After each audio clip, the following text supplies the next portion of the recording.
on YouTube after the fact. All right. Here we go. Perfect. Oh yeah, I've got that one. The math max and math min. The NaN one? Yep. Okay. Do you have any pet issues you want to talk about today? We'll just go through the list. Okay, so there were some issues that were already brought up as good candidates, so we'll start with those then. Corey, go for it.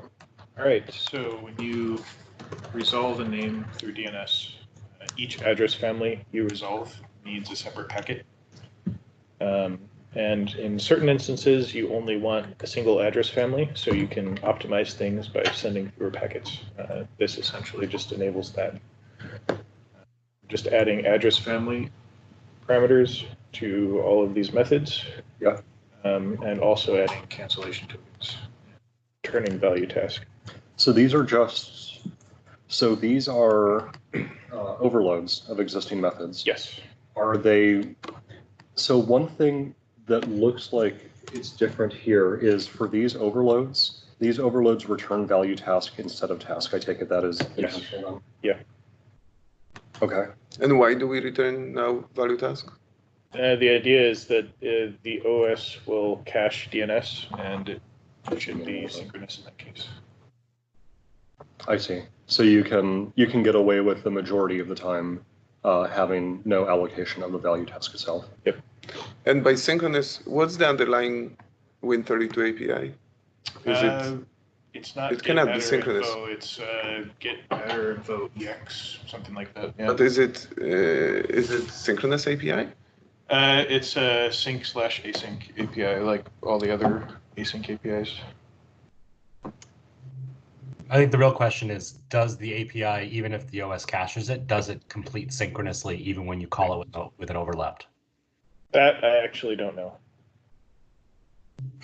Would that change the design of this? It does have a synchronous return value, so it's but that's possible, but we don't know if the OS actually does it or not. I mean, in general, with those APIs, because they're callable to do both either overlapped or not, it can give you back an answer for the sync case, but if you call it with an overlapped, often it complete asynchronously, even if it had the data already available. Some APIs allow you to say to complete synchronously, even in that case, but it'd be worth checking. Right, but would that actually change how we design the public API surface, though? It might. I mean, in general, I don't love the idea of, if there's no benefit to returning a value task here over task, I prefer to return task. And the benefit of returning value task would be if we expected it to complete synchronously. Well, what if, say that the behavior of the operating system today is that if you pass in an overlapped, it completes on a completion for thread. Yeah. Maybe some future API allows you to pass a flag that says, no, I really wanted this synchronous if possible. Yep. Like, would we be shooting ourselves in the foot by foreclosing the ability to return a value task? I mean, yes. I don't think we're shooting ourselves in the foot. Okay, maybe that's a bit strong, but well, but also I would say I would be surprised if we ever would want to, call Win32 APIs and force it to be synchronous. Because if the DNS is not cached, Christoph, that's not quite what we're saying. We will always call it with an overlapped. The question is whether we allow the API to complete synchronously if it can. So the OS can return, I have this value immediately, there's no async needed. Yeah. I see. Okay. Like by default, these APIs will all queue their completions, even if it could return immediately to say, here's the answer. Yeah. But there is a set of APIs that will return a status code saying, I'm giving you the answer, do not expect the callback to be invoked. Yeah. I mean, to me, it really comes down to what do we expect the usage to be? If we expect that people are only going to ever just await this thing, then, a value task is fine. My concern with something like this is someone might end up doing their own caching. Like they might call get host entry async, store the return task into a dictionary. That seems like a perfectly reasonable thing to do. And then every subsequent use just goes to the dictionary and says, give me the task of IP host entry for Microsoft.com, and I'll await that. And if you did that with the existing API, you'd be fine. If you did that with the new one that returned value task, you'd be hosed. So would your recommendation then be, due to the way that you foresee people using this API, are you thinking it should return task of T instead of value task? Sounds like that's kind of what you're arguing toward. I would argue for task unless we can actually prove that value task is beneficial from a perf perspective. If we can if we can get Windows and Linux to both do the synchronous thing, when Linux does not cache DNS at all, so it's always going to be async there. It's mainly Windows we're optimizing for. If we can get Windows to do the synchronous thing, then it's worth considering value task. Otherwise, I would prefer task because I'm concerned that people that for this API in particular, there is a usage pattern that might lead people to a pit of failure. Now, if you can prove to me that no one in the history of this API does that, then too strong. If you can't find any examples where people are doing something like that, then maybe I'm wrong and it's fine. But in APIs like stream.readasync, I've never seen anyone store the result into a dictionary for the lifetime of the process. But for something like get me the IP address for this domain name, like that seems like a somewhat reasonable thing someone might do. Sure, that sounds fine. So let's just be cautious. That's all I'm saying. Sure. Yep.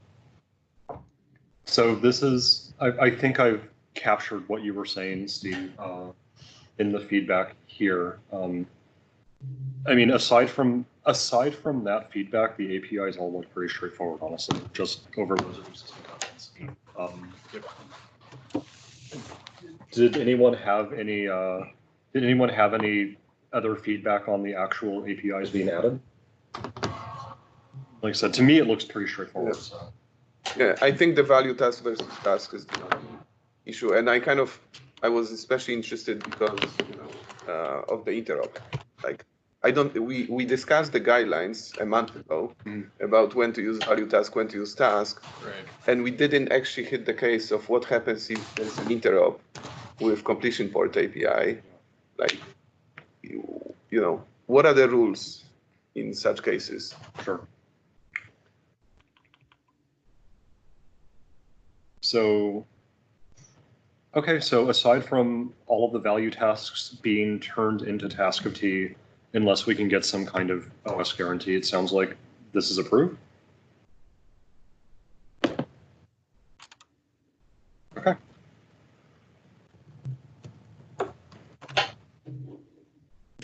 I keep wanting to hit close and comment.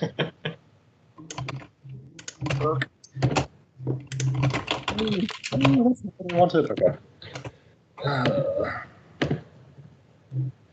Approved. Awesome. So I think, Corey, you said this was a related one, correct? Yes. Go for it. So Happy Eyeballs is essentially an algorithm that tries to, in parallel, connect to all the IPs that DNS resolves. Has some significant performance benefits if the first IP you would choose would time out and you're waiting several seconds for the next try. So it's trading off possible performance improvement for resource usage. We're just adding a flag here to connect async to let people ask. We would use this in HTTP client. And where are the IP addresses passed? Are they passed as a parameter? Yeah, this is connect async, so the host name is inside the event orgs. Yeah. And it's a collection? Oh, it's a host name. We do resolve manually. Okay, Yep. So connect flat. So this is the new parameter that's being added. There are existing overloads without this parameter. Yes. So should this parameter be last since we are adding it? Well, should this parameter just be on the args class? Could be. Because normally when we have an args argument, like it's kind of a catch-all for any parameters that would need to be added. Yeah, I mean, I guess I could see it working there. We have these other, other arguments there, but I think those are more for creating the socket before we. Let's see what else on here. Socket async.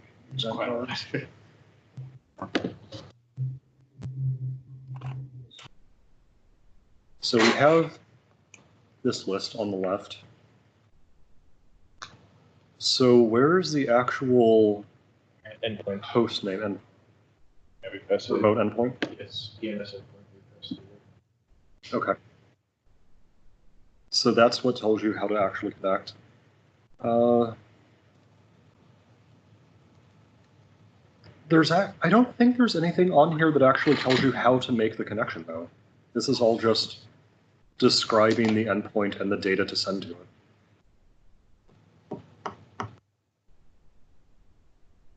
It doesn't mean that we couldn't add this. Yeah, I mean, we could add it. True, but to Corey's earlier argument, it sounds like if the method itself had parameters that controlled how the connection takes place. Well, right, because the current parameters are defining how to create a socket, not necessarily how to perform this I/O. So which could be it across might make multiple more sockets, sense to be in right? here. Yeah. Right. Which I think is. Are there other APIs? Sorry, are there other APIs that open a connection and then take a socket async event args besides this one? There are two others. There's one that just takes the args, and then there's the other ones that take the socket tape. Well, and if you're doing a parallel connection and that could potentially create multiple sockets, then I don't think you'd want parallel on socket async event args. That's a good point. So start connect async, accept async, connect. So we're talking about an overload of which method is being overloaded here? Connect async. This one right here? And there's another one there too. There's a static one. And this one? Yeah. Okay, got it. Okay, so socket type, protocol type, and then event args. Okay. So you're adding an overload only of the static method? Yep. Okay. Hello. It's not appropriate for a single socket because the whole idea is that you're creating multiple sockets in parallel. So. And then one of them wins, I guess. Do we have any way for the user to determine if they are on a what's the word?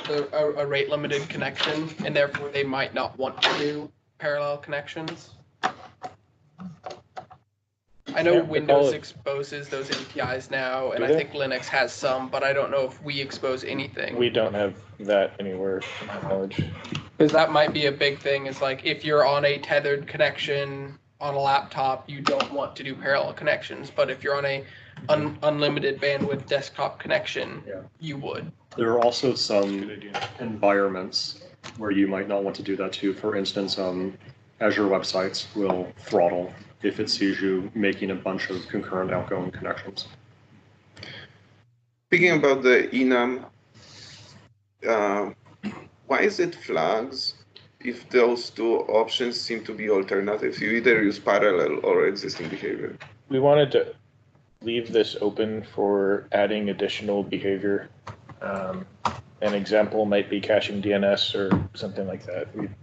We couldn't think of anything that we wanted to add at this moment, but I worry that we will end up like with those enums in reflection, where like some of the values are flags and some are not, and you have to know which ones can be combined, which not. Yeah. So we should be careful about this. Second thing is we have a guideline that says don't use flags, suffix. Oh. Like Connect options, stuff like that.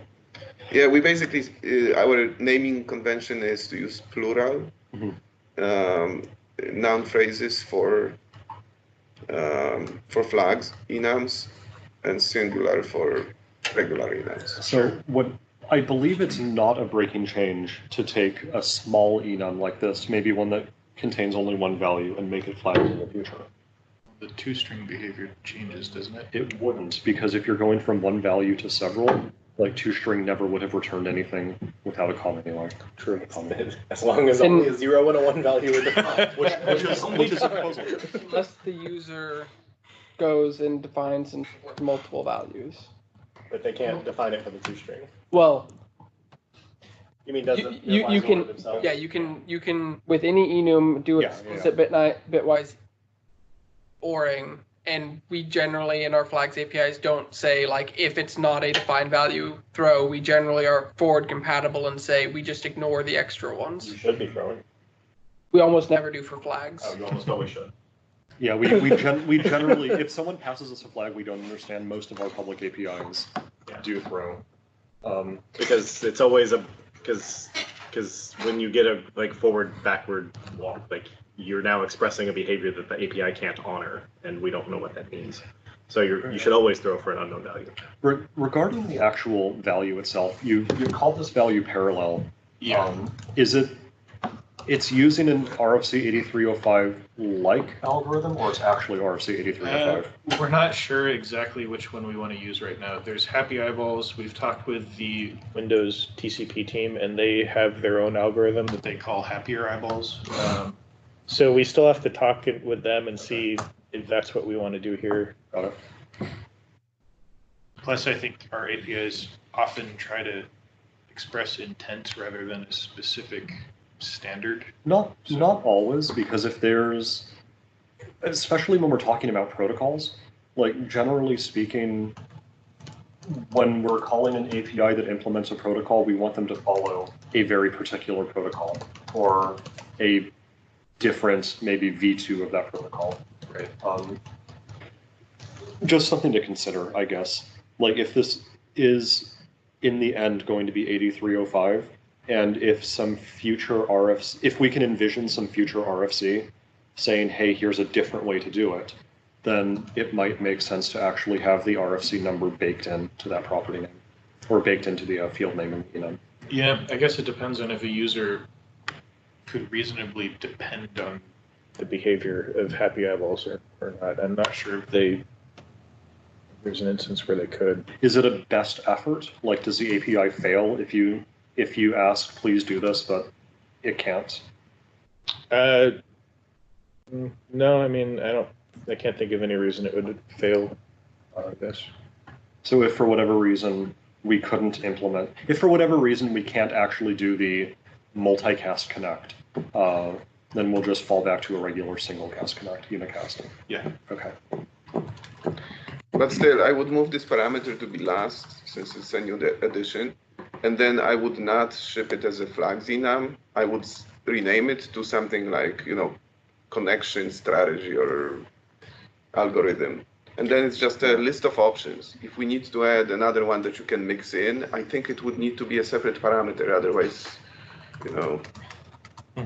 it will be like the reflection enums. Sure, the only thing I kind of disagree with is that it should go after event args, because normally, I know we do have our rules about optional parameters, but normally event args do go at the end. Normally. I don't think we have I guess that's if we're following like the EAP pattern. You have sender and args, but that's really the only case.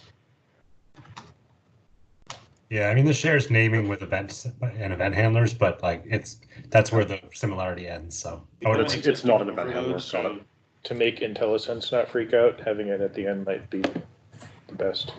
Okay.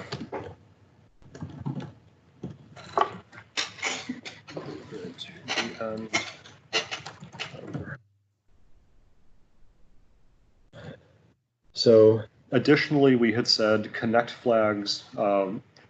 First off, we don't want it to be flags, and we want it to as long as we can just be add connect flags later. I would call it like connection strategy maybe, or I don't know. Connection options. I think connect. But connection options implies it like there are many things, all the options about how to connect, and this one is just, frankly, one of those algorithms that people invent how to connect in parallel. Maybe So parallel connection. flags, options. the term flags is used elsewhere in the sockets API. So it's not entirely bad here, unless we want to say, new APIs, we don't do that anymore. That's fine. We have socket flags. Yeah, I think sometimes we grandfather like naming mistakes, but it's only like because we need consistency. Like they literally are the same things. Here it's just an option that sometimes it's called flags in all networking APIs. Also, I just went and looked through, and we check if enums are defined in 4 places in the framework. So the vast majority of cases, we don't check if flags are not defined. No, that's not true. We don't. You were looking to see enum that is defined. Right, and I also went through and looked at the various flags options and checked where we're validating parameters. And of the Yeah, but a lot like of them 50 aren't we called- have, I a lot didn't of- see it. A lot of them aren't called flags. They're called something options. They're called something else. Right, I looked for the things that are annotated with the flags attribute. No, normally we just do bitwise comparisons. I'm really Or- curious. I'm really curious. Which 4 did you find? Because, like Levi said, we normally do manual, bitwise comparisons. And if it's greater than the biggest one we've defined, it's Or together all the supported ones, not it, see if it overlaps. yeah. That's pretty common, especially when dealing with p-invoke. Wait, so did we decide connect options for this then? I mean, options sounds It's kind of a More- generic thing. more like that. There's, I mean, for one, more than one, but it sounds like there's going to be that other things could go there. Maybe they're not all just on-off switches, which is all that a flag could be. Also, connect options is a plural noun phrase. So what we could do is we could say this enum is very particular to like a multicast or anycast type thing. I think someone had mentioned strategy earlier as a name. Yeah. I mean, strategy. I've only ever seen the term strategy used in a type name when dealing with retry strategy, to be honest. Things like back off limits. We could say connection algorithm. We have many algorithms in the framework. Right. But the problem is you need to decide right now if it's going to be flags or not, because if it's flags, then you put an S on it, and if it isn't, Yeah, then you don't. and I don't think it should be flags because it will be options. It will be different. You either use this algorithm to connect or this other. Fair enough. So, okay, if we wanted this enum to be very specific to like parallel connections, then I mean, we could literally add the word parallel to the enum name. Yeah, I guess if in the future we have things that are just on-off options, it means we'll be adding more and more APIs. That's my only hesitation. But again, that's what kind of a catch-all options argument is for. Yeah. Yeah, if we think that we will have more options related to this, the connection strategy, then it shouldn't be an enum. The pattern is to have like a small struct that has many different fields if you are in this situation. Yep. The thing of like having an enum where some fields can be, combined and some don't, we already know this is a complete disaster. Like we have in the only thing Reflection. that I could think of us adding in the future might be some option to cache DNS or not for the user. I know that we've had a lot of Yeah, but then issues you with make it into a flags, and now some flags describe algorithms. They cannot be ORed. This other one can be because it just says whether you cache or not, and and everybody's then confused which one can be ORed, which You not. can make it a struct that, implementation detail is you pack all the booleans into one byte as long as you have fewer than 8 of them. But then you have the same problem. Users can't know which ones are allowed to be combined and which ones aren't. And we say that intermediate struct states are meant to be allowed. Right. Well, I mean, but it's better than like you pass in the number 7 and we say no. Yeah.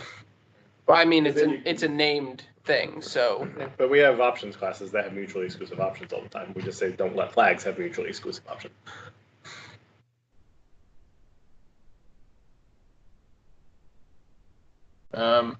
If we want to have this purely be about the parallel connect, then Yeah. So parallel connection algorithm, like that's a mouthful. I would remove parallel connection algorithm. Yeah, that's fine. And then, sure. But now you probably want to rename none. Especially that none is not parallel. Well, because none. Yeah, so none would just be default. Yeah.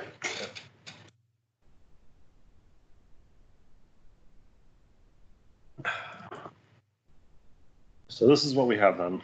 So change the, reorder the parameters of the new overload, put the new parameter at the end, make the enum not flags, change the default value to default, and then rename it to connection algorithm. Looks good. Sounds good. And you said parallel is not actually honored, it's just a preference. Yeah. And prefer parallel is probably too much of a mouthful. Yeah, it's possible if they're using some address family that we don't support, then it would just not use that. Sure. So we would just dock like parallel is a preference, like don't rely on it. Okay. Yeah.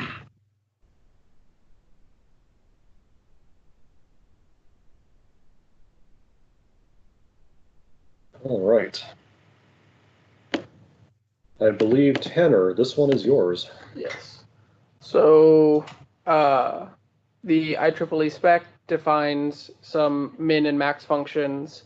The one that we are currently exposing does propagate not in numbers. We should also expose one that does not propagate not in numbers. Not only is it more efficient, but it's useful in various graphics applications and other scenarios. Okay. So the API proposal is here. Okay.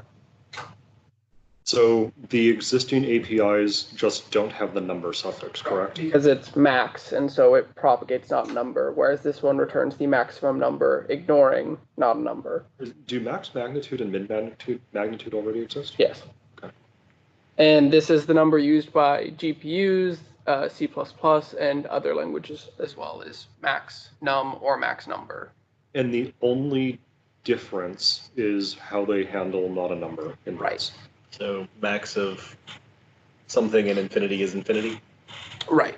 And if you have max of 1 and not a number, the current API returns, it depends on, it will return not a number, and this one will always return 1 because it is a number.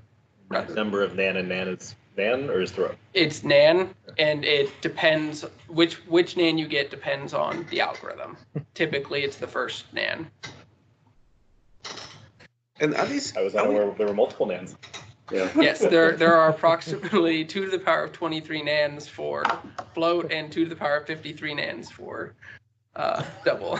Is it a practical, the current behavior of our APIs, is it a practical problem or we are trying to solve, or it's just you notice that we have a hole, we don't have this functionality and we are adding it?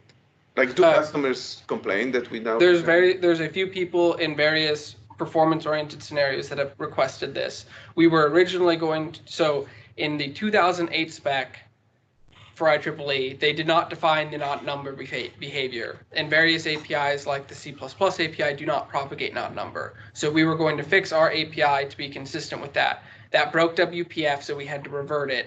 The new 2019 spec defines both functions and clearly defines the not number behavior. So both to be spec compliant, to be more compatible with other languages and frameworks, and to fulfill various customer requests, expose the additional. I mean, the reason that I asked this, I believe this is a good change. This is better API, but I worry that customers, like math class is such a common use class, and people now will be like, geez, what is the difference between max and max number? Did you say that we had originally changed the behavior and then WPF ran into an issue? Right, so we had to change it back. Just clarifying. Yeah. One max. There's Max plenty, has overloads for the integer types and max number does not. But and there's plenty of APIs where in the math class that we've added that are not necessarily trivial or common use. They're for floating point mathematical applications like cube root or hyperbolic cosine. I know, but those like, at least they are not, if I do math.max, I don't see the exotic operations. Right. Max is such a common thing, and suddenly I see max number, and I'm like, oh, geez. I thought the other one returns numbers too. Well, that's where people can go read the docs and understand IEEE better. I mean, I slightly wonder if this would be better as a optional boolean on the double version of max. That would be non-efficient. Like CodeGen would be terrible. Are there any other? If you have a boolean and you have to branch to decide which algorithm you're doing in a hot path. Yeah, but I would assume that it would just be an intrinsic that the JIT would. There's no intrinsic for max. You have to do special. It's multiple instructions to do the CodeGen. Oh, he's saying that our You mean the JIT would packet compiler call would site. optimize it. Yeah, at the call site, we would call one method or another, basically. maybe. Especially if they literaled it. Are there any We other use it. operations that could have this? Like, is there add number, subtract number, those sort of things? No. The behavior for add and others is clearly defined for not number, which is it returns not a number. Mm-hmm. Whereas max, the behavior you want on whether you want a number or not number varies based on the application and algorithm you're writing. Okay.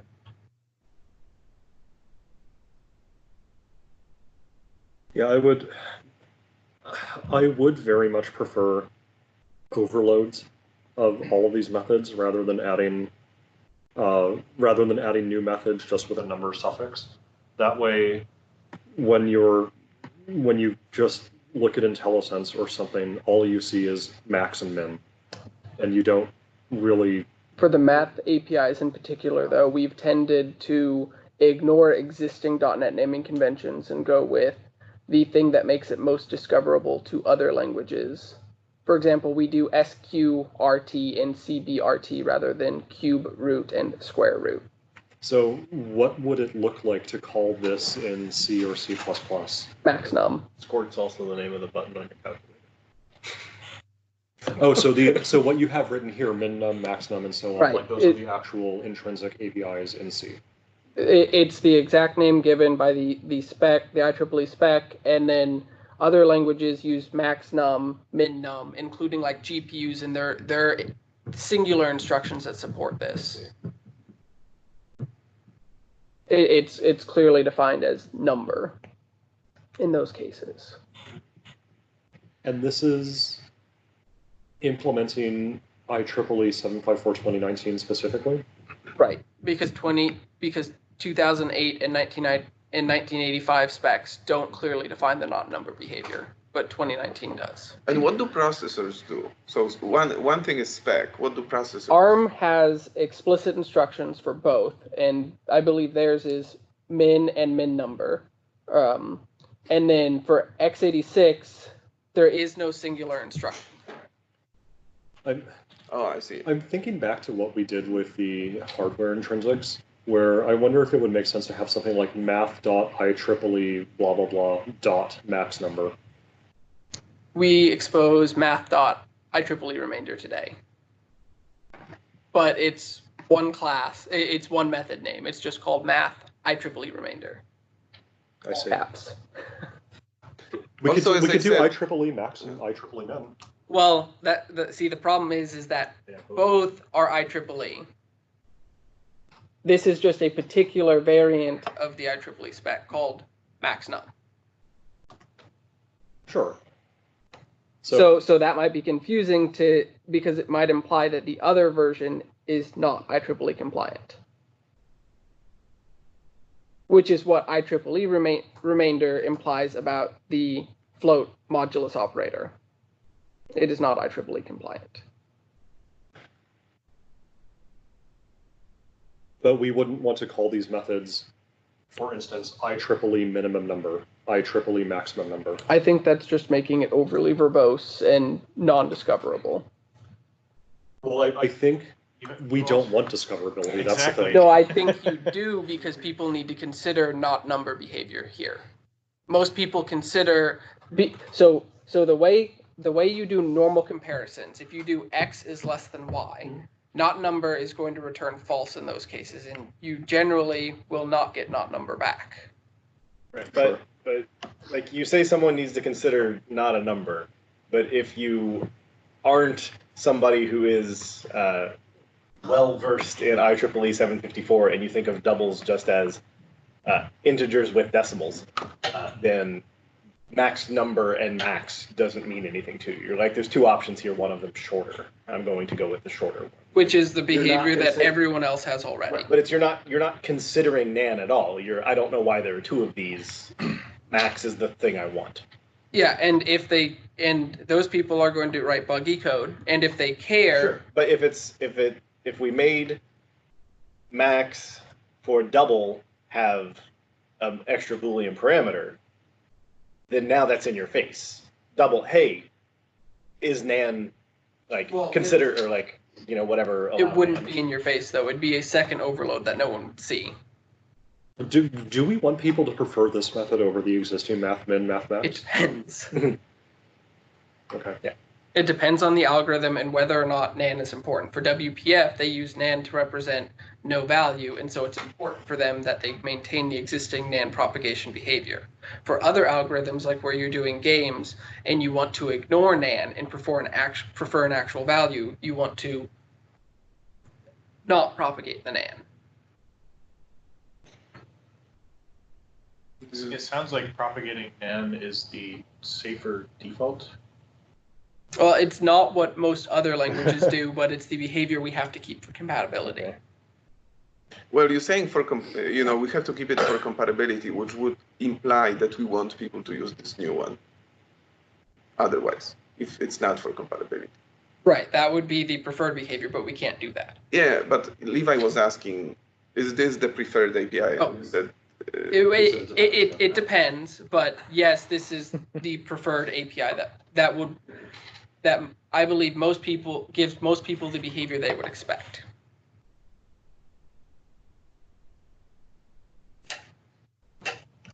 Yeah, I don't know. I just raised this issue that we are adding more and more APIs to the math class, and it gets more and more complicated. But maybe we don't. There's no good option, so we should just The main thing with this is that as a user who has no idea About this standard, you're saying each one of them now will type .max and have to go read the documentation because they won't be sure which one is correct. I think most people are going to type MAX and they're not going to use IntelliSense and they're not going to care.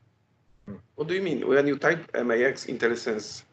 Yeah, but You Yeah, don't and have then to it use tells you that's a hit, and then you write open So you're saying parentheses. It's Well, not- that it's- is an assumption that we actually I've seen in usability studies is not true. People basically, from time to time, they notice something weird, and then they start chasing around trying to figure out why it's weird.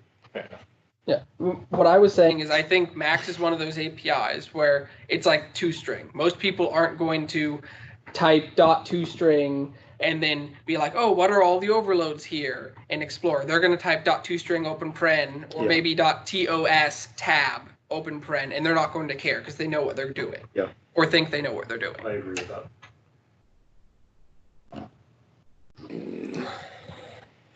Some yes, but I don't. I think some will be basically will notice that and like, oh, what the heck is Right. the other one not returning a number? I mean, we also have And then they'd go look at the docs, and then the docs. And that's already when we lost few points, correct? So the moment we basically added an API that previously people didn't have to go to docs and now they have to, we lost points. Unless it's IEEE and people need to understand floating point semantics, because floating point is hard and I'm tired of getting Yeah, bugs. but some percentage of these customers don't need to understand, and then you get negative points. Well, they should be using decimal then. What? If you're using float, you should understand how it works. Just like if you're using int, you need to understand that it doesn't scale above 2 to the power of 32. No, most people don't have to understand it, and they write successful software and they get paid for it, and it works. They write software. They write successful software that probably has some floating point bugs in it. Some may have bugs, some may not. Anyway, yeah, I mean, So it sounds like our recommendation would be that for new code, you probably want to use these new APIs, not the older ones. Right. Probably. Yeah, that would be the normal expectation. Is you generally don't want to propagate a non out for a max comparison. So if that's the case, we have even bigger problem, which is now if you use ints, you should use max. If you use floats, you should use max number. That is strange. We cannot now have a very simple thing that says if you want to find maximum of two numbers, use Also, max. where does that assumption come from? Is that because that's the behavior of Max on other platforms? Partially. Okay, because And that myself, I think I would often want the NaN propagation because usually that would tell me that I did something wrong somewhere. But most software code that's written today tends to ignore NaNs in favor of writing mathematical-like code, which is why the defaults on most platforms isn't strict IEEE. It's generally like FP fast when you do -03 compilation, because people want to be able to write code that looks like math, and they're okay with minor rounding errors, and so they don't want NaN propagation. They don't want exceptions to be thrown when a NaN is encountered, etc. They just want to kind of pretend it doesn't exist. But then you may get I would just wrong think that results. most users wouldn't have an opinion. Like they wouldn't know what they want. So saying that this is what people would want. It's I don't what know if people that's should true. probably use. Again, to me, I think the other one makes more sense. It's if I ask for max of NaN in something, it means garbage in, garbage out. NaN went in, NaN comes out. Yeah. This Yeah. question made no sense, and that's clearly what. that someone feels like decided the 20 years safer ago option when they to wrote me. math.max. And so I don't know that it's clear that the answer is you want the one that is appropriate to your context, and we Yes. don't know what your context is, and but I think we already screwed up by having max magnitude. Like we already made max complicated because now there's max and max magnitude, and now there's 4 maxes, and Because we went with the IEEE compliant name. yeah, really we should have just made these. We should have a guideline. Don't use names invented by other people. Really, we should have made max magnitude, and we should make this, and they should all be static methods on double Well, and float.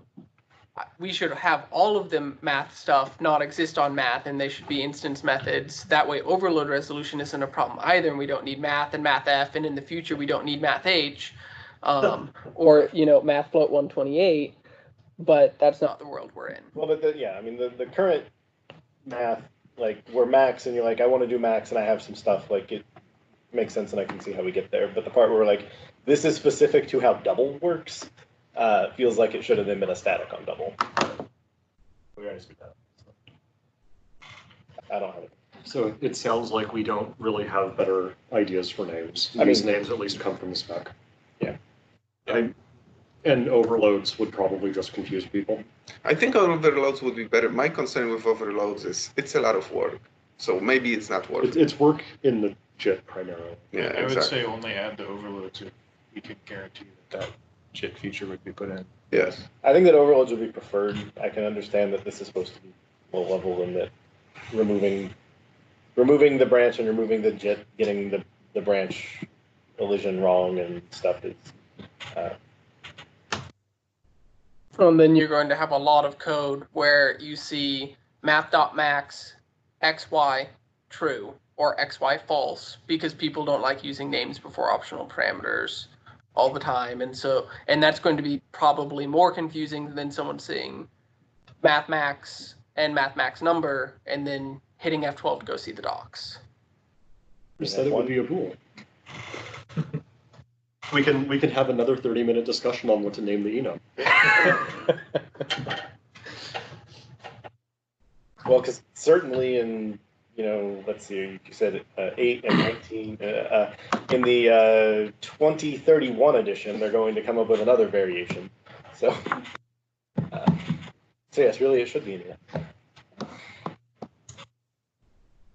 And you don't like using IEEE as a prefix on these. I think that's going to hurt discoverability. It would give the wrong implication towards the existing max or methods. So you are steeped in this space. If we keep the names as are proposed here, max number, min number, and so on, people aren't going to call them. unless they go out of their way to discover that they have to call them, because they're just going to keep using max, min, and so on. That's my expectation. Is that acceptable, even though we're also saying people should be using these over the existing methods? Yes, I think Well, that they should maybe. Yeah. It depends on. We were changing the original implementation until WPF was broken by it. Yeah.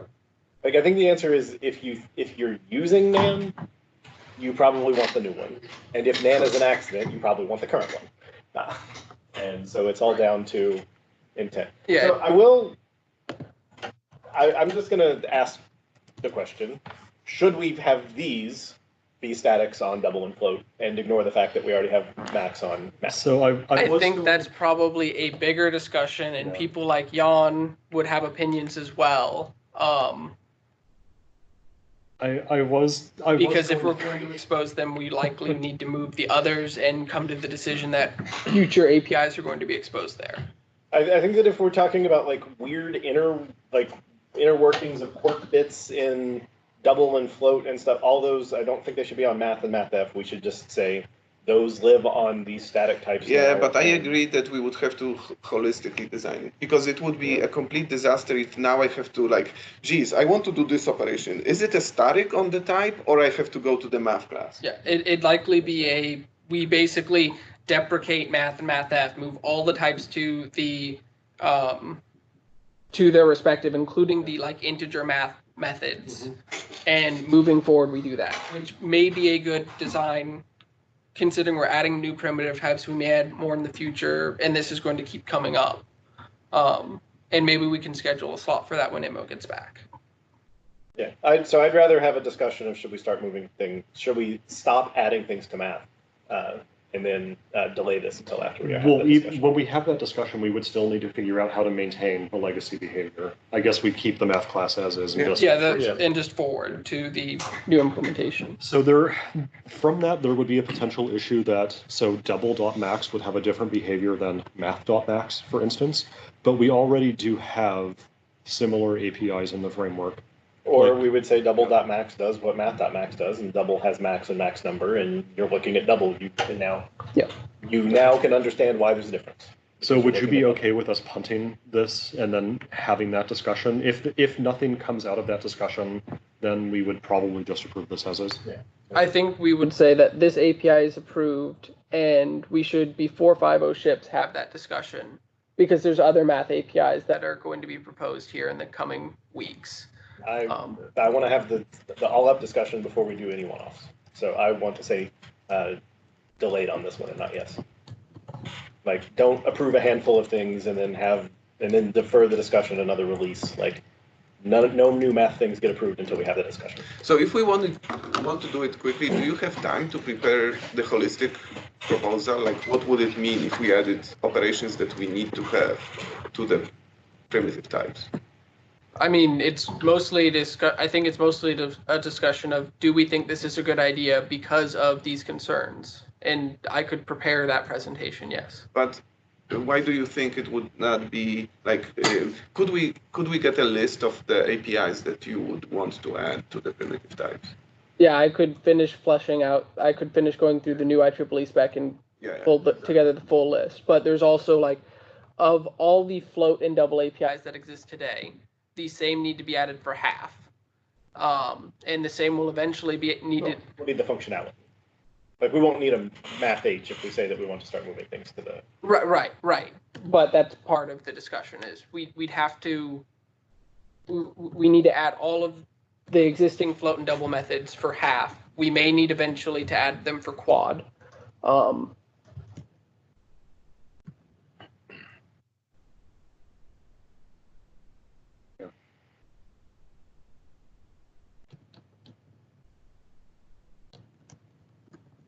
Okay.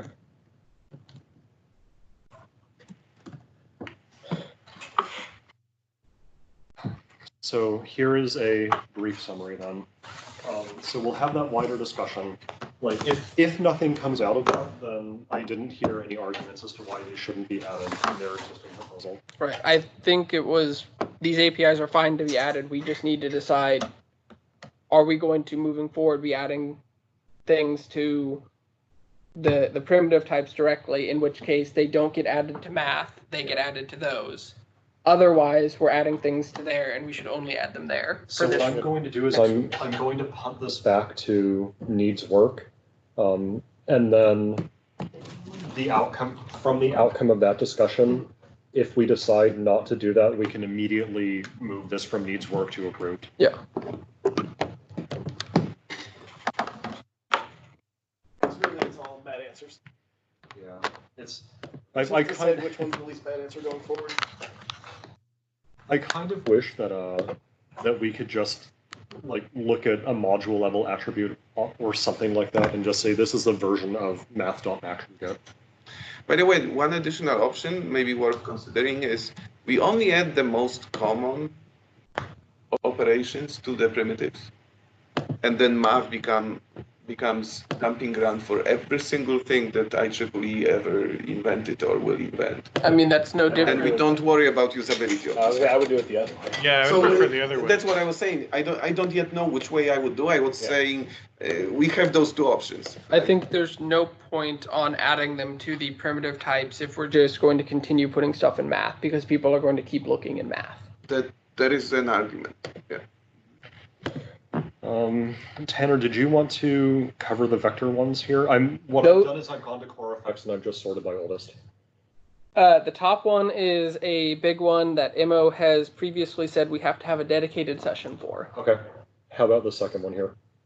That one I think we've actually reviewed and approved already. It was just one of the meta ones that's one of the ARM intrinsic ones. So it's also a bigger one. And I think we've actually reviewed and approved, and we're waiting for another big session to go through them again. Okay. Then I will, let's see here. I'll just start opening some of these and, this one I can speak to. Sure. So I'll just open the next 4 then. So this one, you might recall we already previously approved this. This is memory marshal. It was approved as memory marshal.getReference. There are existing overloads of getReference that take read-only span of t and span of t. We were going to add an overload that took a t array. The problem is that there actually is a conflict there as far as overload resolution goes. Why? Because shouldn't arrays prefer the array overload? It was actually, sorry, let me scroll all the way down.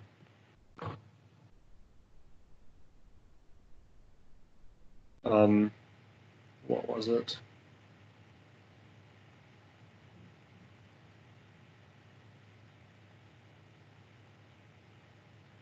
So the idea was if you had an existing call site where you passed in an array to the getReference method, it would bind to this particular overload. Mm-hmm.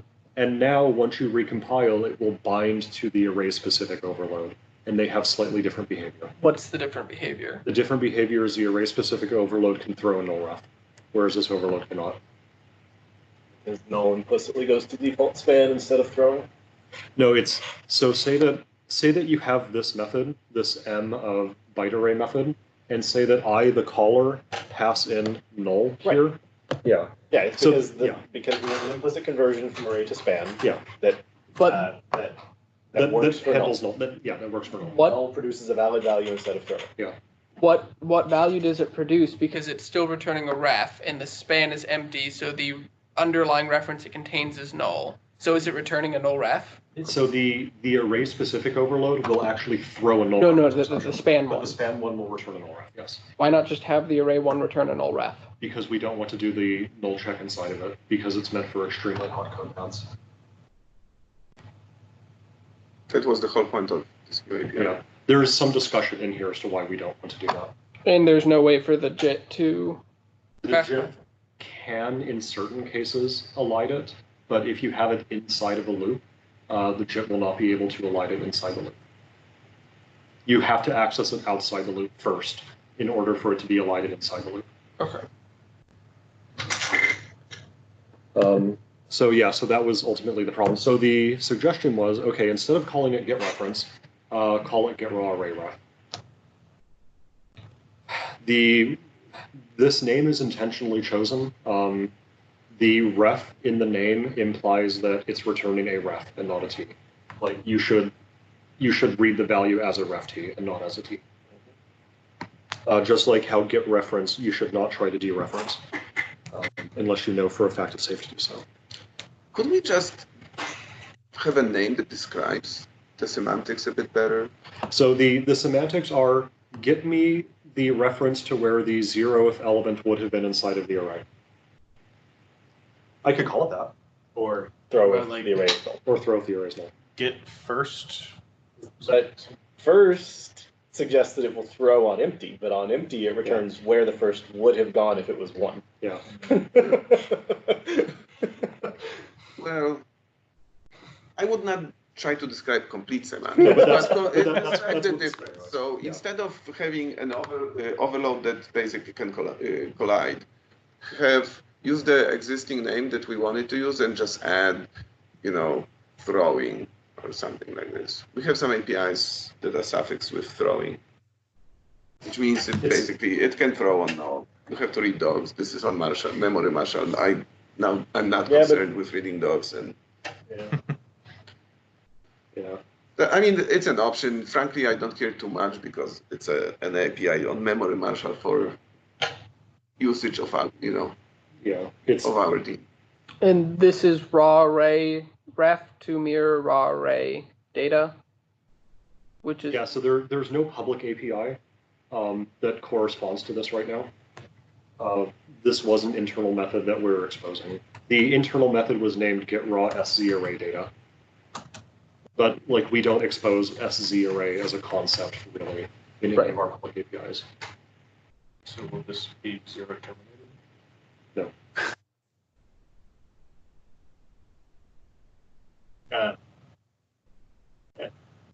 SZ means something different inside the CLR. SZ means, I believe it means single dimensional zero indexed. It means bracket.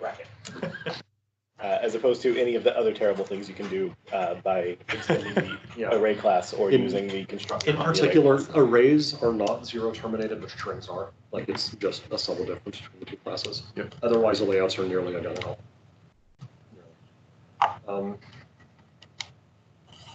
Could also name it get array reference,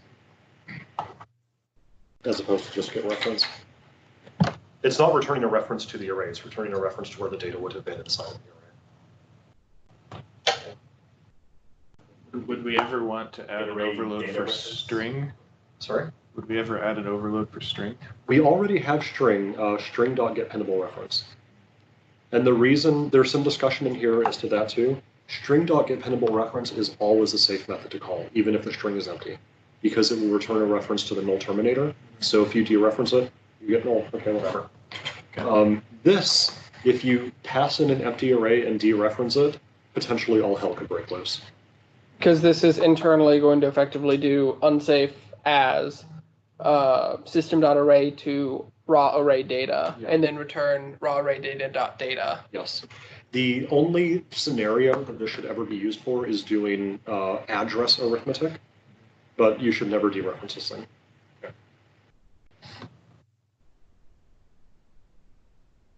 What's the reason that you need the ref t instead of the t star? Might be a managed type. Well, it's an Also, array, yeah. so it will be a managed type.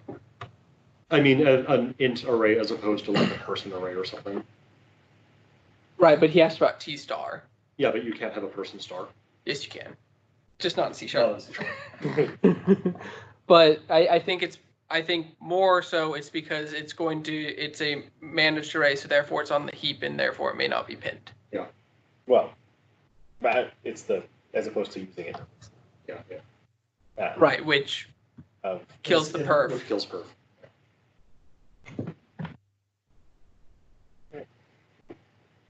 So the other name that we had originally proposed was get raw array data, which is a little closer because it gets a reference to where the data would have been, but get raw array data doesn't Get array by data its ref. name. Get array data ref. Get array data ref. I kind of like that. It's a reference to the data of the array. All right. Get array data wrap. Okay. So once, No complaints?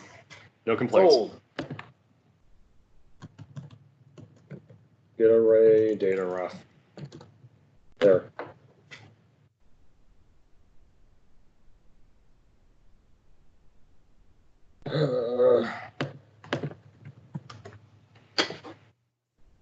Reapproved. Awesome.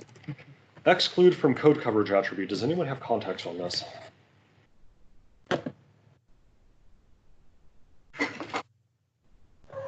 I don't know what tool, or is this meant to be for all tools? Yeah, it seems like we're just adding metadata for the purpose of adding metadata. Also, the proposal doesn't have namespaces, which is probably the most important part of this proposal. Wait, hold on. I think they're just adding constructor overload. Yep, system diagnostics, code analysis, exclude from code coverage. Yeah. So they literally just want to add a reason string to it. Okay. Fine then. Yeah, it seems easy enough. I guess the real question is, what uses this, and is anything going to break if we add it? But I don't know. I guess I think just add it and see if anything breaks.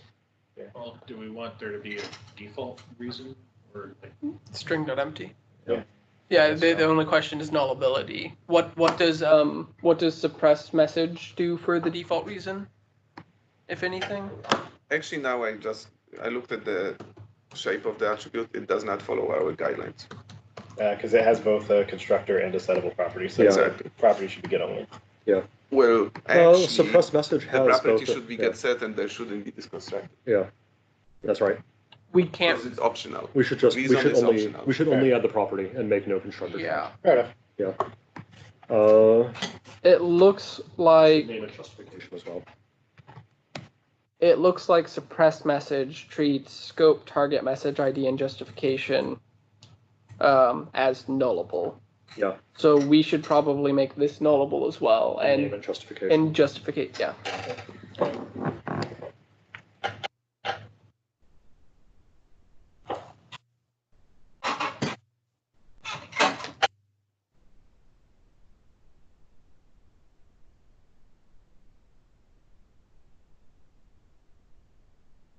So that.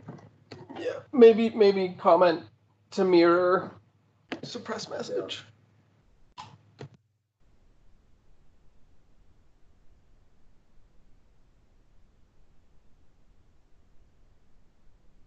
Okay.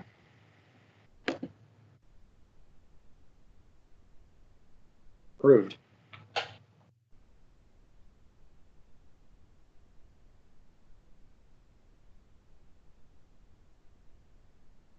I gotta keep searching for it. All the top entry because they all start with AP. Extension method to get value or default with creation function for dictionary. Oh, is this so that you don't have to look everything up twice, I guess? You shouldn't. You should be able to do try get value, and the default is always going. The out parameter is always set to the default. No, I think they want to create it in the Yeah. Right. They want dictionary. instead of returning default, they want invoke this function. So they want basically our functionality from concurrent dictionary, Well, which takes a func that is invoked if it doesn't exist. But they don't care about concurrency. They basically Right. implement a cache. It's like, I want to get a value. If the value doesn't exist, I have to create it myself, and it's costly, so I don't want to preemptively do it. Right. So that I wasn't saying they want it like concurrently. I was saying concurrent dictionary has the try get that takes a lambda to create the value if it doesn't exist. well, it has. I know we have get or add, which is if it's not there, call this function On concurrent put dictionary. it back in, and then give me the answer. Yeah. Yeah. on concurrent This one dictionary. wouldn't be adding to the dictionary. It's if the dictionary doesn't have it, return invoke this function. Yeah, I don't think that. That API function by itself could, is as he useful. did here, write back to the dictionary. Mhm. But it's not. The proposal here is not modify the dictionary and make this the new value Yeah. for that key. All that he wants is return try get value or invoke the function. I don't think there's enough value in this extension method, honestly. I mean, we could add dictionary get or add, Did but we add- that's a different API proposal than this. What do we already have on? Because I feel like we've already done some stuff with get value or default. If this is just overloading what we already added, then maybe. So the benefit here would be avoiding rehashing the key. No. Theory. It's avoiding nothing. It's avoiding the. It's Yeah, avoiding yeah, writing yeah. your own if Oh, statement. Okay. Yeah, This is it's literally avoiding writing an if statement. Yes, this is return try.getValue question mark value colon Yeah, func of key. Yeah, it even says comment says maybe add it back to dictionary, but I actually suggest adding a separate method to add it to the dictionary. it's this basically. So I don't see a collection extensions and the guidelines that haven't published yet. Stuff. What is it? Say don't name types extensions, name them for why you're actually creating them. Oh, we do have collection extensions, system collections, generic collection extensions. It's where the existing get Okay. value or Okay. default is. I was looking at the list and for some reason Yeah. I didn't see it amidst the sea of other namespaces. Yeah, so they're literally just wanting something that delays the default value. Right. So we added get value or default that takes, or that you can give it the optional default, and they want to overload that for a func Mhm. variant. Right. They could just write that implementation themselves. It's like 5 lines. yeah, this is the implementation basically. I mean, we have these existing extensions already. So why were these added if they were also so trivial? The same rationale might work for this. Yeah, the other alternative that adds to the dictionary, you cannot implement it yourself because you would be doing double lookup. Right, which means it shouldn't be an extension method.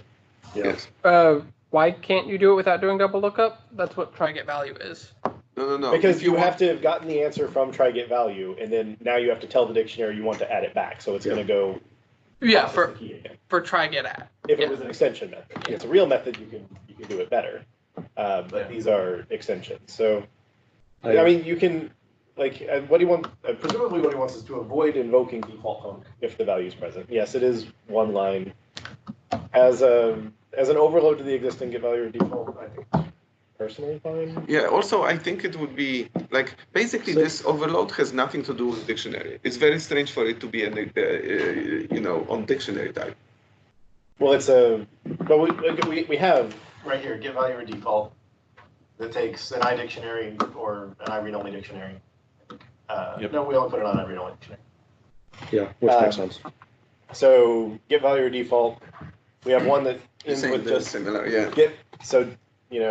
dix.getValue or default key. We have dix.getValue or default key, comma, give me this as the default value, and then this is give me that or go invoke this function. I would think though, if we added the get value or default, we should also be adding the overload to try add, which is the other extension we have in that collections.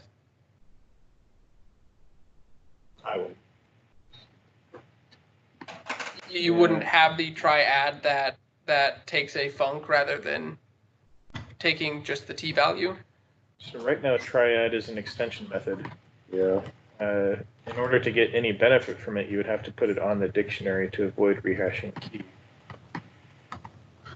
Yeah, get or add would have to be, it can't be on iDictionary, it has to be on dictionary directly. Yeah, Why'd we put the And triad? triad that we added is already double lookup. It contains key add. Right. Yep. Which Why'd we put it there instead of as a instance method? because we can't add methods to interfaces. Oh, to interfaces. That's why. The downside to adding a new method here is you can no longer pass null as that last argument. Because it would be an overload resolution conflict. You wouldn't want to pass null. You just use the one that doesn't take any value. You would think that people would call that. People like specifying every single argument for whatever reason. That's true. It is ambiguous on the null, whatever. Which would also break existing code. Yeah, Yep. so I think that's So good it's enough reason. recompiled right now. So all right, can't add it. I don't want to use that as the argument why you can't add it. It's just a consideration.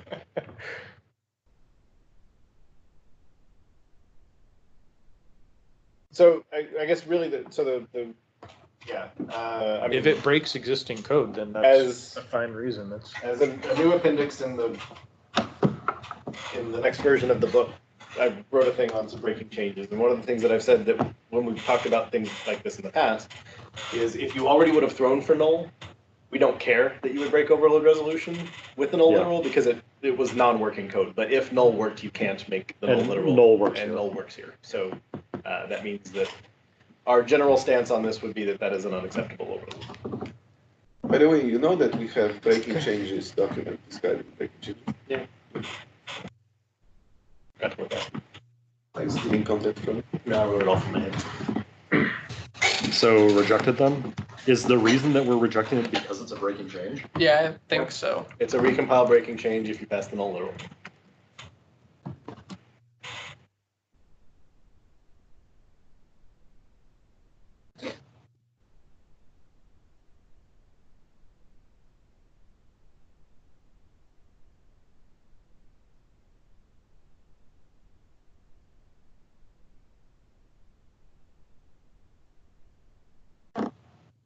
We could add both simultaneously directly to dictionary, just not the interface. Correct. Thus we did dims. What do we mark it as? Just close it? I guess just I close think it. so. Yeah, I think since there's not really work, we would close it and then they could reopen it with a different proposal if one existed.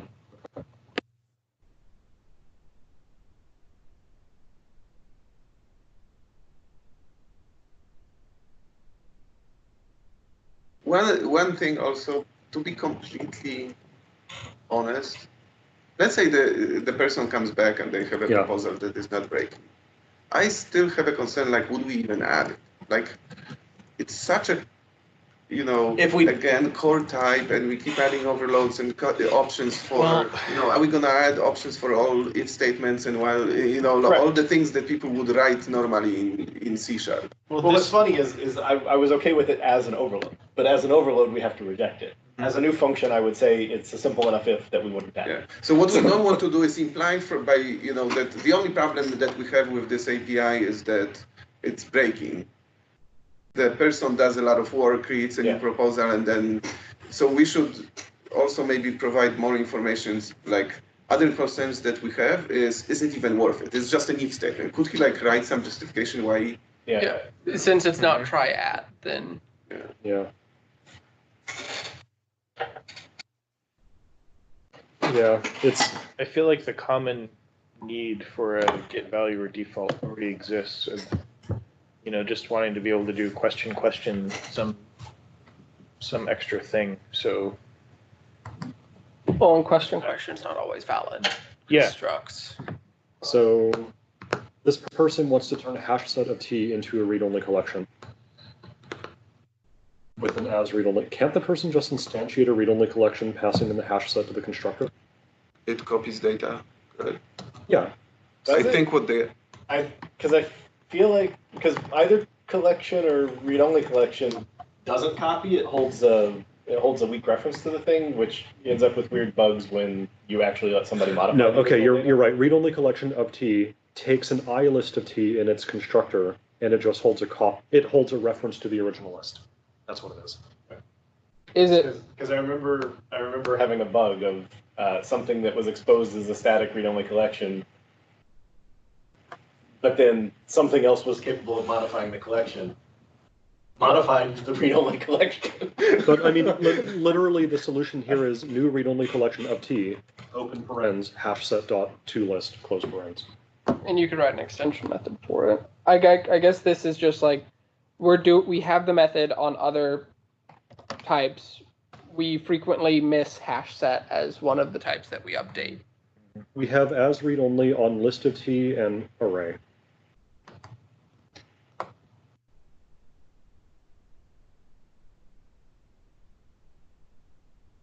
And or ordered Yeah. dictionary. Yeah, but ordered dictionary is not generic, Yep. so it doesn't count. It's not generic either. It's just Covariant and contravariant in all the ways that generics are.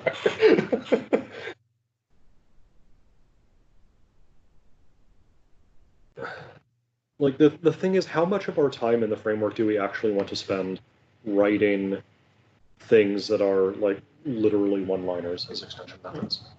I don't think Though, I don't, is that what the customer, can you scroll up? Like, what do they want exactly? Because, They want to take a hash set and turn it into a read-only collection. no, they want to turn it into the example shows I read-only collection. Yeah, I think they just want I read-only collection to be implemented by hash set. It is. It already is. So they want Yeah. they want like test a it. guarding proxy object. They're returning the interface because it's the interface. They want the read-only collection, which prevents someone from uncasting it, and then modifying it. So they want the read-only indirection. Right. They want enforced read-onliness. Okay. But that really just means that we should take read-only collection of like that sounds like more we need Read-only collection of T to take things that aren't list. I mean, this sample is incorrect because every time you dereference this, it's going to allocate. Yeah. I guess really the problem here is read-only collection isn't collection. Read-only collection is read-only list. Right. And we don't have like read-only set or anything like that. So really, this is if we think that the indirection is valuable, that we need the more annoyingly read-only collection is the correct name for a thing that would be a read-only collection. But Okay. but we use that for read-only list. So and we can't say the read-only list can then take other types because read-only collection implements iList of T. But, so, if you... I mean, I guess I could just allocate the first time that you yeah. So you ask were for an looking index. into this, so when you call the constructor of read-only collection, it copies the elements, correct? No, it weakly holds the list, or it holds the list. Oh, it does hold, it just holds the list. So read-only collection is just a projection over an iList. So The ability Okay, to uncast then it. yes, then I don't understand why they need it. yeah, Because hash set isn't an iList. Oh, okay. And the problem is read-only collection isn't iCollection, it's iList. So if you do new read-only collection, you want to pass hash set to it, what do you do? Hash set that to array. There. Oh, really? There. That's.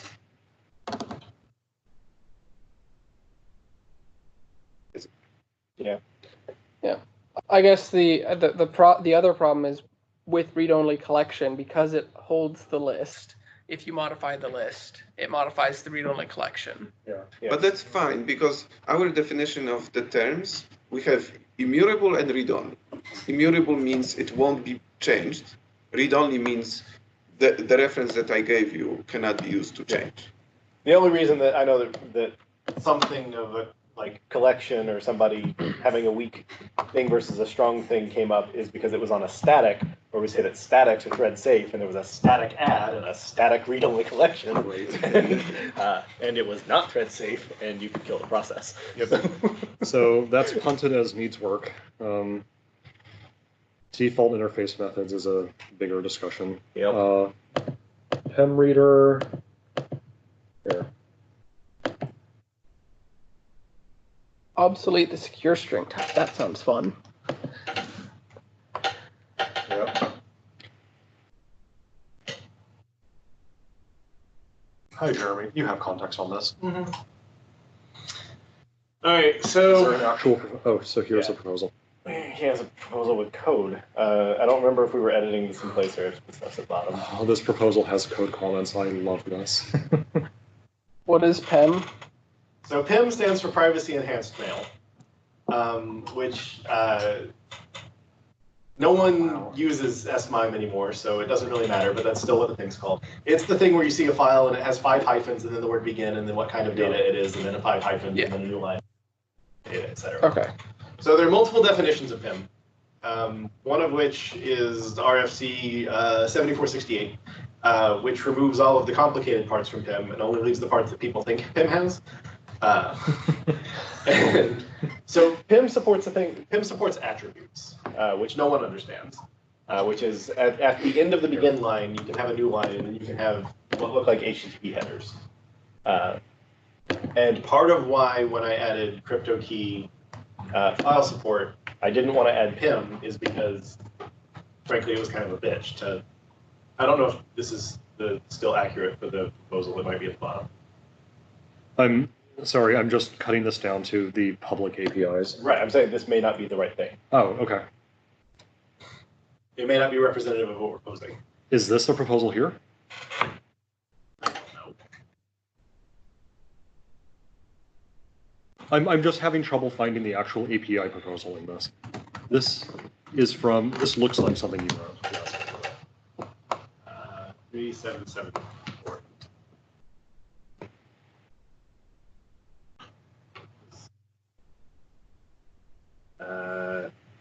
Yeah, I think it's if you just hit int. Just go to the end? Yeah. And now scroll up one. Okay. Excellent. Right. If I had wide GitHub, this would be so much easier. Sorry. Yeah. So, so when I wrote the crypto key load feature, I didn't do PIM because attributes are hard. And so then what's proposed here is that we add a utility class for being able to talk about PIM encoded data. We're using PIM because that's just the industry term. This supports RFC 70, which is PIM without attributes. And so then the API essentially is, so the try find is you give it a Rosh char, it finds the first valid begin end pair in it, outs the portion of the data that contained the base64 data, and produces what the label was. So whether it's a certificate or private key or encrypted mail or whatever. So it pulls that back as data elements. So yeah, so you get the base64 data, the label, and then because it already had to do all of the work of seeing how many base64 bytes were there and where the white space was and all that stuff while looking for the end header, it's it can also tell you this is how big the base64 decode is going to be. So why don't we just implement it as a reader pattern? Because here what you have to call the try find, and then you have to slice and keep going, correct? If you think that you're going to find the second one. Yeah, but why don't we implement it as a reader where you basically just while loop, and if there's one, it exits immediately? Because then we also need a writer. Why do we need a writer? Because he also has try write, which is to give it the data. Oh, we would write need to the PIM have for you. Mm. So basically, you're saying you kind of implemented just very basic flat APIs, and if you want to have a writer, the writer can implement on top of it and the slicing and everything. And we think it's fine because not many people. Most PIMs have one file. There are a couple things that have, or most PIMs have one thing in it. Some things have a couple, but it's way less common. Because basically, it seems like it's a parser and writer. It is. And we kind of are establishing a pattern for reader, parser, writer with some other APIs. But maybe it's okay. Right, it doesn't seem complicated enough to warrant a reader type in this and state and. It's not complicated. You use a range, which now I cannot slice conveniently with it, correct? Well, because it uses range, you can slice conveniently because now you can take in a span or a memory or a string. No, you cannot because the range you can slice to get a range. You cannot slice to get the remainder from slicing a range. We don't have APIs for it. Yeah, you can. How? You get the range and then do you have your original input and you do location dot end dot dot inside brackets. That's how you slice the end. So Maybe he's Go back right, to try but I'm on not that. sure because we use this weird once complement for the end versus. That's not really publicly exposed. So say that we have that, right? So what you would end up doing is you would say read-only span char input equals something. Try find input blah blah blah out range. Yep. Read-only span remainder input range and there. Are you sure? Yep, that works just fine. So I'm not That's why it's convinced. it's inclusive exclusive, so that stacking makes sense. This pattern's also used all throughout the UTF-8 string UTF-8 span code. So, Okay. It'll work because we won't give you negative ranges. but the interesting I guess it would even yeah. work because it's on the same data. The interesting thing about this, though, is even though the API only takes in a read-only span of char, because it outs a range, well, the input could be a string. And look, the remainder is now also a string. Or maybe the input is a char array. Well, the remainder is also a char array. And we didn't have to create 50 million overloads of try find. Or read-only memory of char. Read-only memory of char. So as long as this works, I think it's fine to not Yeah. have it. That's convenient enough. Yeah, and then in addition to the try find, there's the find, just find the first. Which I guess throws an exception if it's not there. Yep. Um, Because if you're loading content and you expect it to be there, and you expect there to be one, then you call find, and if it's not there, it throws, and if there's something after it, you don't care. So, Is this a perf sensitive API? I would hope not. Would it make more sense to have proper types instead of like a low level parser? what do you mean? Like, I mean, it's not- split it out into a dictionary maybe of. It's not perf sensitive in that we don't care about to the instruction level optimization. It is used as essentially this is plumbing, but every now and then someone will want to call it. Yeah. Do people know that data size is in bytes in get encoded size? Is it in bytes? It's dated up.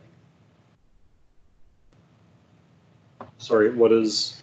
Get encoded size. You tell it, so it's you give it label.length and data size.length, and it will tell you how big, what the minimum size is you need for the destination in the char array. But So label labels chars and data's bytes. So it could be data label length and data length to make it clear that it's maps to label.length and data.length of the try rate. Okay, so these two methods are paired. Yeah. Okay, got it. I am still a bit confused. So the data in try find, PEM data, Get encoded is size is a char. Get encoded size is for try rate, not for try find. Yeah, so these two methods that I have highlighted are paired methods. Get encoded size is how big the array from right will be, or what the minimum length you need is for destination for try rate. Okay, I see. So you kind of okay. And this method will throw an exception, I guess, on overflow as well. chat. I don't care what exception gets thrown. I mean, the only part that I think is weird in the whole thing is the ref structure. I also find it a bit strange that write method returns the char array. Why? What do you want, string? I mean, we don't call, encoding Fair UTF-8 write. We call it Get chars. get chars or something like this. Fair enough. I mean, like, fine for a different verb for right. But- It's a little weird. But the namespace But is then also try weird. write. Yeah. That's currently the name of an assembly. We don't have a namespace for that. I guess part of why the namespace was proposed here was for my upcoming ASN feature, but I'm thinking about not putting it under crypto because it's also used by LDAP. But then if we called it like system.encoding.pim, like the problem is that would Like, this is actually crypto PIM because that's what RFC 7.4 whatever is. Yeah. In the context of cryptography, PIM no longer allows attributes. Because no one wrote an attribute respecting reader except OpenSSL. So the namespace is weird, but system security cryptography is massively overpopulated. It is functionality that I think is good because I've answered people on Stack Overflow. Well, how do I call the new thing? Well, you find where you get to begin, and then like now you find the base 64 data. You call convert from base 64 string, and now you can call the function I added for you. So, but I don't like this was the best I came up with for the shape. And how does the data arrive as a UTF-16 payload? The Like, data should should we- be text. It says char. Yeah, the data's text. Well, what's the encoding on the wire? Char. It Well- doesn't matter what the encoding on the wire is. Well, the label is Yeah. text, data is just bytes. The point of something like this is that you have the data has come in from the wire, already been interpreted by the mail application and turned into something that is user presentable, user readable. At that point, what you have is a string effectively. Oh, okay. And So then you're this saying runs over that. we don't have APIs to receive raw bytes that came over the wire, which maybe are not UTF-16. Right. And because I was asking about that, try find, like should we have a try find that takes a byte array instead of char array for the data? No, we should take char 8 when we add char 8. I don't like using byte to mean UTF-8. Do we have already char 8?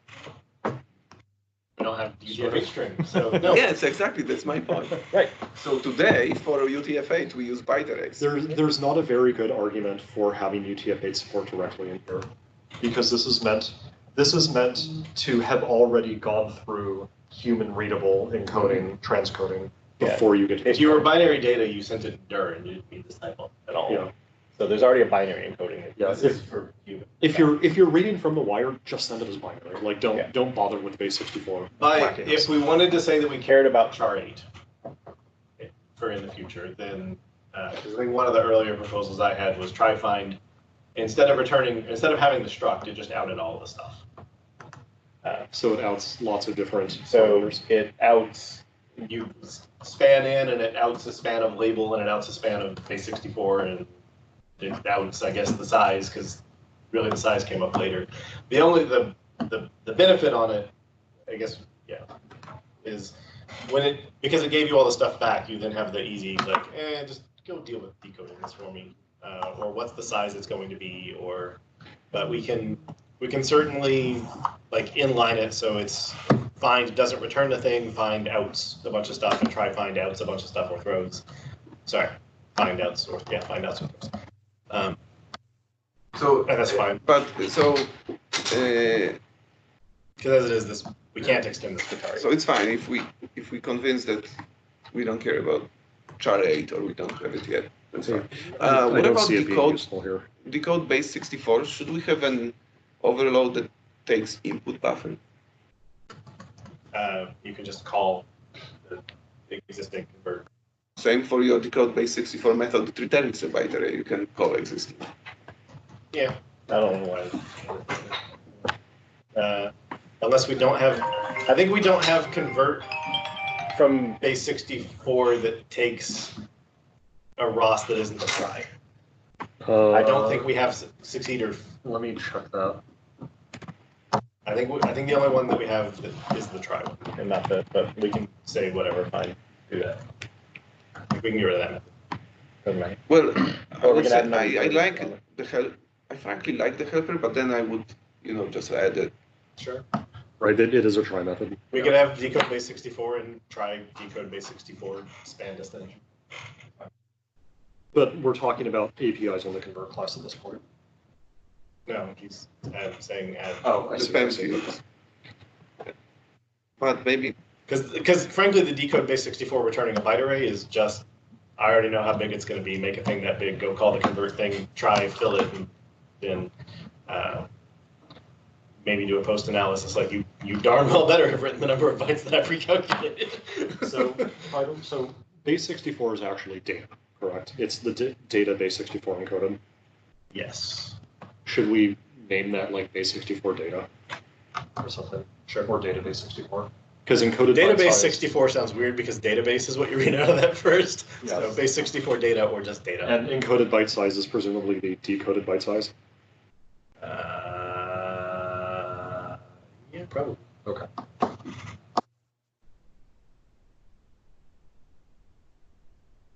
So data is base 64. Is it ASCII or? It's char. So the data is binary, but it's been base 64 encoded to make it chars. Well, I mean, it's a read-only span byte through here. That's where my confusion's. Sorry, it depends on if you're looking at the Penfield struct, which is what we're talking about, or yes. you're looking at Okay. Yeah, data got it. on write. Yeah, so the data is binary.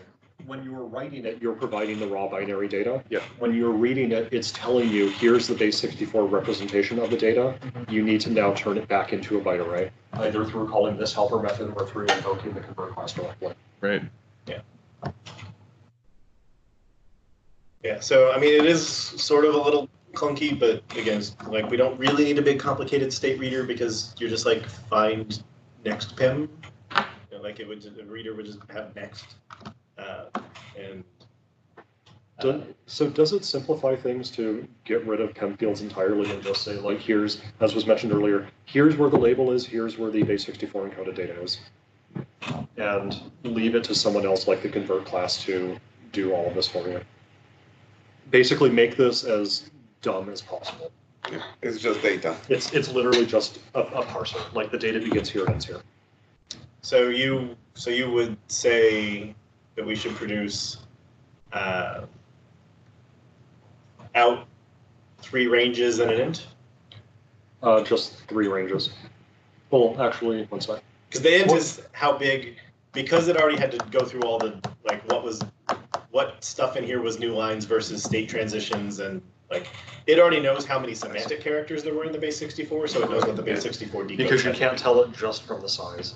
Yeah. Or just from the You basic can get data. you can get the bigger number, but this is like, I can tell you the small number. I can tell you the accurate number. I would not remove the rest rack. I was just thinking that what you are saying is remove those helper methods from the PEM fields. Like it basically just parses, gives you the parsed data. We already have APIs to convert from base 64 to bytes. Maybe, And, like I feel that and earlier compute and call it I had size. maybe it should just out everything.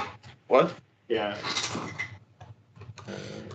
Well, I think one of my earlier proposals was to not have the struct and just out in 4 different outs.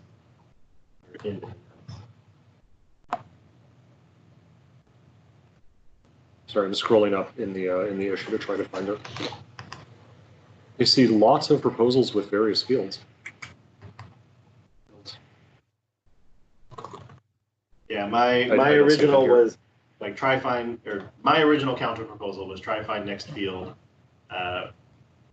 Data comes in and label contents decode link, then chars red comes out. But chars red was actually ambiguous because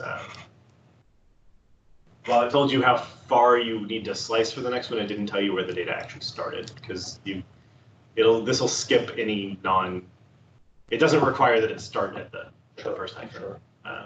So I did respect the range. Also, presumably destination should be at the end of this because it's normally source, comma, destination for the write. Is that what we decided? Yes, that's what we decided. Jeremy. I wrote this before we went back and looked at we did half of them one way and half of them the Okay, other, okay. and then decided which way it should go. So,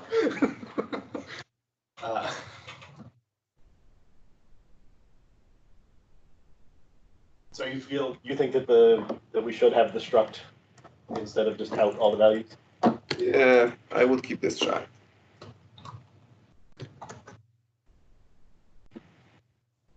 I mean, it depends a bit on like who's gonna use this API. Is it general purpose API for There will be like more than 2 developers? 20 humans in the world. So the reason that I now have the do we want the struct or not? So for one, I guess the struct, we could make the struct support char 8 in the future by making it not be spans and making it be ranges. Like it could return ranges instead of spans. And then we could use it for charting, and then I have less of a problem. And then it doesn't need to be a restaurant.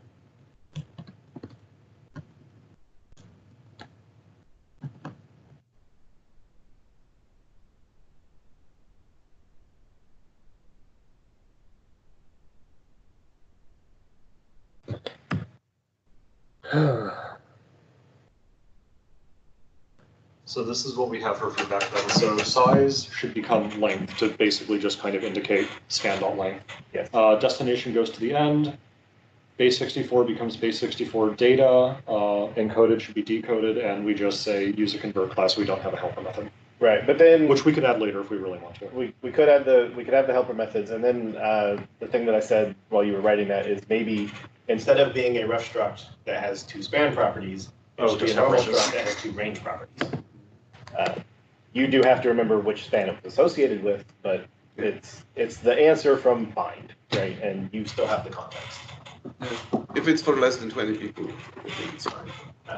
And then that'll let us, if we wanted to add a Chari version, later, or we make me angry and go bytes directly.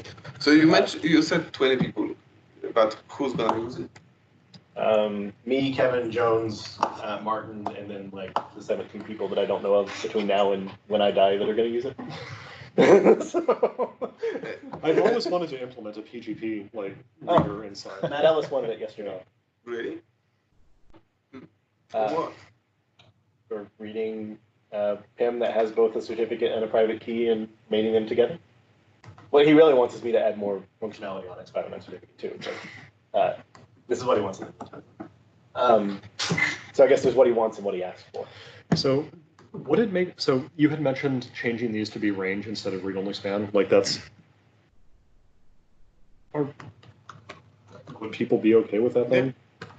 Right, so you... That's not a usability problem. It is, but he 'Cause said I- it's an 'cause API that like 3 people that he knows of and 17 hypothetical. I was a proponent of using things like outing range from find methods, but I wonder if I don't know. So, like, I took your suggestion, because when I sent the thing out, and you had the suggestion to counter the The fact fact that we need 4 of everything because of memory and span and read-only states. And Christoph hasn't finished finished reviewing that chapter yet, but I wrote that into the next set of guidelines. Yeah. And I mean, he could have also argued on email, but he didn't. And then so like that hasn't come back for super final chapter 9 analysis yet, but I think it's sensible and it solves we need 4 of these problem. We could alternatively, instead of range, we could just do the Index start position and end position and ignore the index type, which is overly complicated. Yeah. Oh, other piece of feedback. I would probably, from find, I would probably return the range and out the fields. Because normally the final out parameter is a thing that gets returned from a non-try method, normally. At least that's how it works on UTF-8 string right now. Like I think But I don't out anything aside from that. I guess really I would look at it as find, and that maybe we would overload it for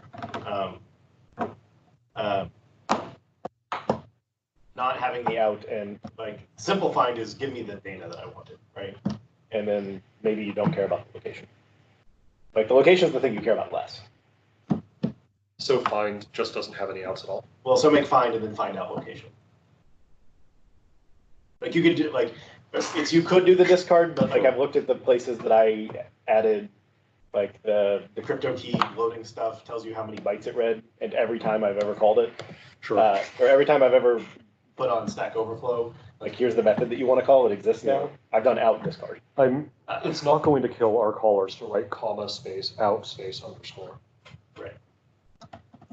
But that's we could like If you look at which data someone wants when they call this, and which data is the extra. data, Yeah. the location is the extra data. That's what they don't care about. Sure.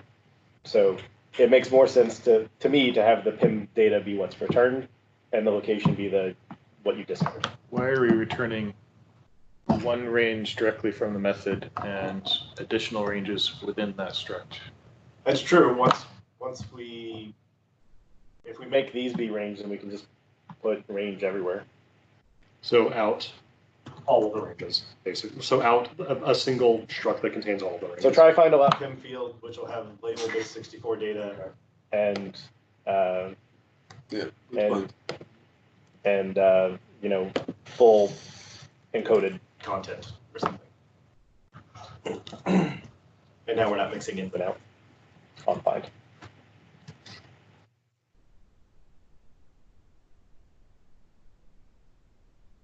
All right. So is this enough of a rewrite that we want to say needs work? Or Yes. That is the definition of the need work.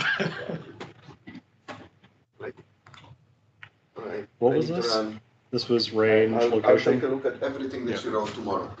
Because you know you have 2 chapters for author review, 1 chapter for original review, and 3 appendices for original review. How did we end up with the deadline? Yeah. But the thing is, like, aside from this feedback, like, once this feedback is addressed, it's approved, right? I would just mark it as approved then, because it doesn't need to come back to the review once the feedback's addressed. I mean, the only thing on here is What would we name the location? Location. yeah. Is it really PIM fields then?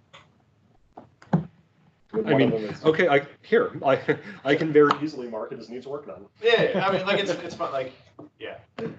Mark it as needs work, and I'll bring it back. And then I'll let it top roast this time. Okay, I'll jump to this one. This might be easy. We have 10 minutes left. Steve, are you still on the line? No. I'm still here.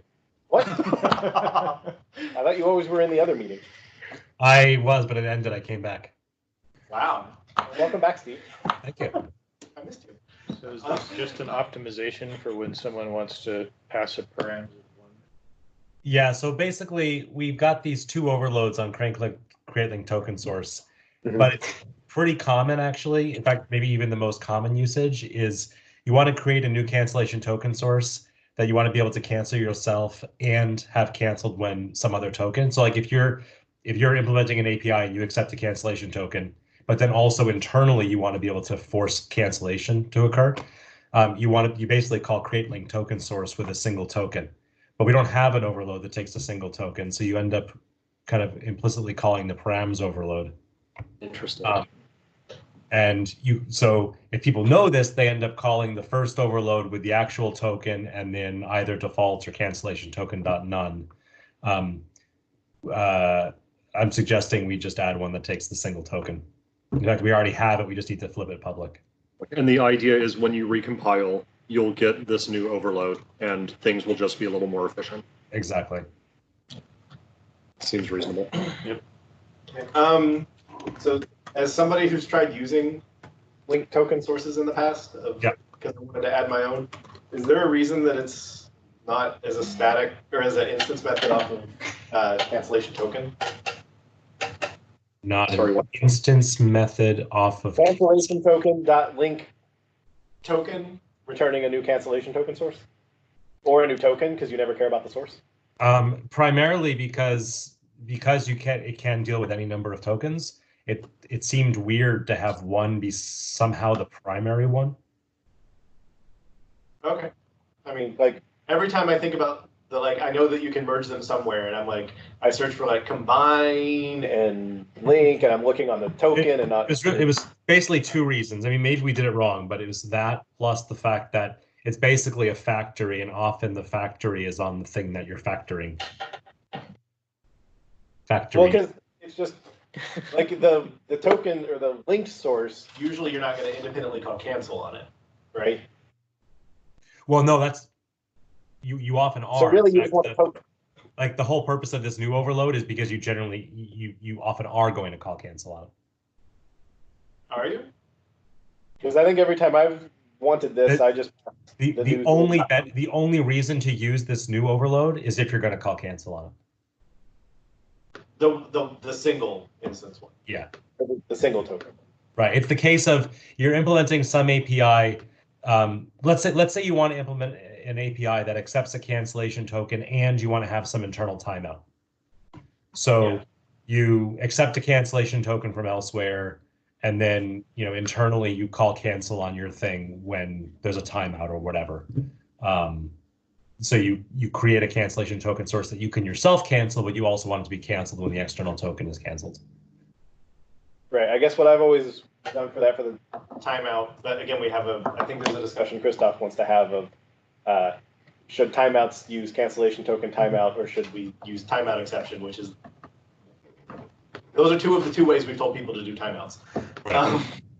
That if I want to do the link this with a token of cancel yourself after 30 seconds, then I don't care to call cancel. I'm letting it handle it for me. So I've always just wanted the token. But if this is the way it is, this at least fixes your current scenario, and we can talk later about whether we wanted some special. So I have a devil's advocate question, Steve. Yeah. Remember how the language team was considering having params read-only span of T? Yeah, that's probably going to happen hopefully that happens for C#9, but yeah. If we had that, would we just rely on that instead of adding a single parameter overload? Or would we add this anyway just for convenience? I think we would still need to add this. I'd have to check with Jared or someone, but if that feature got added and we added the span overload, it would change. Well, no, okay. I think the logic was the spans ones were going to take precedence, and if you were adding a span overload, then you're accepting the fact that people might bind to the new one instead. Because you intended for it to be more efficient. Because you intended for it to be more efficient. I mean, if that happened, potentially we would have a params read-only span cancellation token. However, it's not clear we would actually want to do that, because we need, one of the things about creating this linked token source is it's basically shorthand for registering a callback with each of the individual tokens. And that means that when you dispose this linked token source, it has to undo that, which means it has to go through all of the tokens and unregister, which means it needs to store the list of all the things that need to be done. And it couldn't do that if it was a span. Well, are we not copying this array when we inside of this method? You mean, are we allocating a new one? Yeah. Defensively, that's a good question. We probably are. Linked in cancellation token source makes a copy. Yeah. Anyway, the reason for my devil's advocate question is I was wondering if we would just get the perf benefit for free once params read-only span of T comes online. Yeah, I mean, if we were to add the overload, that overload, presumably we would bind more. The same script right now, and then do the create linked one because only one of them was valid. Or because the token link was one. The thing I'm not entirely sure about, in the fullness of time, Levi, we probably would. What I'm not sure about is exactly what code the compiler is going to generate for the call sites. The most recent proposal I heard was that initially it would just allocate an array, but it would do so in a way that it might be able to avoid, for example, like if you made the call inside a loop, it could hoist the array allocation to outside of the loop. I don't know exactly when we're going to get to the point where it decides that it's okay to stack allocate. Maybe it would always stack allocate when given a struct, or maybe it would always stack allocate when there was a single argument or something like that. Sure. And inside of a loop, hopefully the stack allocation wouldn't stack overflow the process. Right. Well, because in the loop it would nobody can hoist. Yeah. But So I've approved then. yeah, like I think it's even if we had the other one, I think it's fine. Okay. It's an overload and it's just helping binding, so it doesn't really matter. Yeah, and I'm sort of assuming, like, I can't remember the last time I've needed more than 2 arguments to create link and token source. Like by far the most common cases are 1 or 2. So I don't even know if we'll want to add the params span, but we can see when when that happens. Certainly inside, it seems like the only time we call. Oh, I called the 2. Okay. Like, it looks like we only ever call it with 2 arguments. But we have no internal calls in the params one. Right, that's because we went through and we changed all of them to pass either default or none as the second. Yeah. Since we're out of time anyway, Steve.